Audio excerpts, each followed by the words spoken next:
Yun, magandang gabi mga kasuke. Kain tayo. Lutong pat. Pagdibas na, pwede na yan. Lalagyan na natin ng dahon ng sibuyas para gumanda-ganda naman siya tingnan. Balik kahapon ko sana ito lulutuin mga kasuke, kaso medyo na parami naman yung ulam kaya hindi na kami nagluto. Kaya sabi ko ngayon na ring hapunan. Mga kasuke, kumakain po ba kayo ng hipon? Wala po ba kayong allergic sa hipon mga kasuke? Pa-like and comment naman mga idol.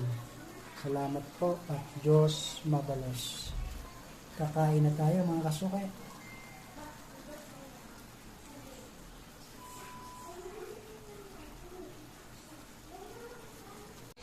Ayun, luto na po mga kasuke. Tara, saluhan ninyo ako at kakain na tayo.